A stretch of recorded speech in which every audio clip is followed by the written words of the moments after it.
This windswept stretch of road outside Herat was a no-go area 18 months ago. Now the staff of the USAID agency USAID feels safe enough to visit without armed protection. He's been here all his life. The cash for work scheme to rebuild the road is typical of the short-term stabilization projects used to try and keep areas like these free of the Taliban. It's already limited by strategic focus into an area that has high instability or recently had high instability, and we're trying to mitigate those drivers of instability by doing projects like this where we're employing locals, giving them access to road, irrigation water, and again putting the Afghan face on it. This women's bakery is another stabilization project, this time funded by the US ambassador's small grant scheme.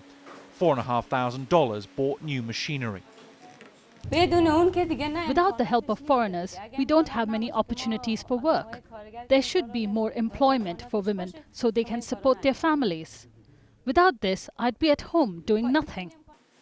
But the grant scheme will end in November. It's part of a shift in how the US spends its aid money as it draws down from Afghanistan. US Secretary of State Hillary Clinton says the policy now is to move away from these short-term stabilization projects to long-term sustainable development that will integrate Afghanistan into the regional economy. The Senate Foreign Relations Committee says there's limited evidence of the long-term effectiveness of these quick-hit projects, although USAID believes they serve a purpose. I think the projects that we are visiting today are good examples of fairly low-cost projects that have impact and are addressing priorities of the people. The US government will cut its aid budget for Afghanistan to about $3 billion next year.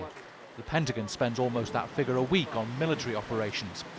But many in Congress expect spending on civilian operations to be cut even further. Bernard Smith, Al Jazeera, Herat, Afghanistan.